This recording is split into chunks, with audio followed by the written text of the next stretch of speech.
Kita ke sorotan lain, Saudara. Kejaksaan Agung telah menerbitkan sprindik baru 3 kasus yang menyeret ex-Jampitsus usai penyerahan barang bukti dari Kortas Tipikor Polri. Sementara Menteri Koordinator Bidang Hukum, HAM, Imigrasi, dan Pemasyarakatan Yusril Iza Mahendra menyatakan Presiden Prabowo Subianto telah memanggil Kapolri dan Jaksa Agung untuk memberikan arahan terkait penanganan kasus mantan Jampitsus.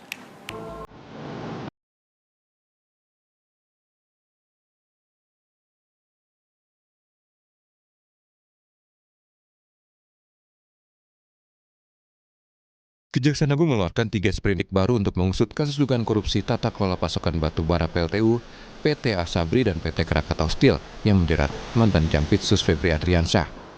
Kejagung juga telah membentuk tim khusus yang terdiri dari 9 orang mantan penyidik KPK untuk menyidik ulang kasus ex-Jampitsus. Meski demikian, Kapus Penkum Anang Supriyatna menegaskan penyidik Kejagung tetap berkoordinasi dengan Polri dan Komisi Pemberantasan Korupsi dalam penanganan kasus ini. Telah dilakukan penyerahan sejumlah barang bukti terkait dengan kasus dugaan tindak pidana korupsi dan TPPU dalam 3 perkara dari penyidik Polri kepada penyidik di Kejaksaan Agung. Tersangka yang sudah ditetapkan oleh polisi gugur dan sekarang masih saksi lagi. Tidak gugur, tapi kan kita sprindik dulu, terbit. Tidak gugur, yang penting kita terima dulu, kita pelajari semua. Berarti berdasarkan sprindik yang dikeluarkan Kejagung artinya dalam pertimbangan kita termasuk sprindik dari Polri. Orang dan sprindik dari Polri. Tapi untuk sprindik yang dikeluarkan Kejagung artinya 2 orang itu masih saksi. Iya, diantaranya sebut oknum salah satu. Menteri Koordinator Bidang Hukum, HAM, Imigrasi, dan Pemasyarakatan Yusril Iza Mahendra bilang Presiden Prabowo Subianto telah memanggil Kapolri dan Jaksa Agung untuk memberikan arahan terkait penanganan kasus mantan Jampitsus. Yusril menegaskan Presiden telah memberikan arahan kepada aparat penegak hukum agar menangani perkara ini secara profesional dan transparan. Menurut Yusril, proses hukum harus tetap berjalan sesuai aturan untuk menjaga kepercayaan publik.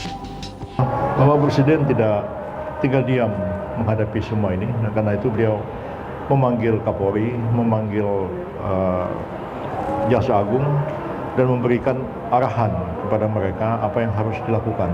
Penegakan hukum terkait dengan korupsi itu, sebagian kewenangan itu juga ada pada polisi, ada pada jaksa, ada juga pada KPK.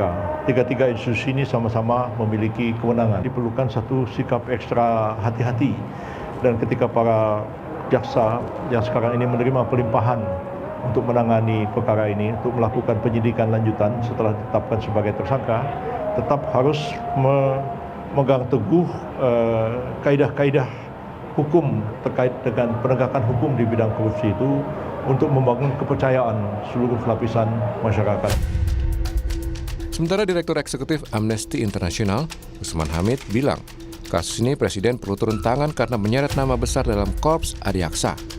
Hal ini dilakukan agar penanganan kasus transparan sekaligus tidak ada konflik kepentingan. Supervisi oleh KPK pun dinilai perlu. Mungkin misalnya KPK mengambil alih atau setidaknya memberikan supervisi, itu sangat bergantung dari Presiden. Rasanya pasti berat untuk Kejaksaan Agung menyerahkan kepada LPSK. Tetapi masyarakat juga menilai ada yang tidak beres seandainya kasus ini hanya ditangani oleh Kejaksaan Agung. Terutama mengingat yang terlibat adalah orang nomor 2 setidaknya di Kejaksaan Agung. Nah, oleh karena itu yang dibutuhkan saat ini adalah ketegasan untuk memastikan bahwa kasus ini dibongkar sampai pada akar persoalannya.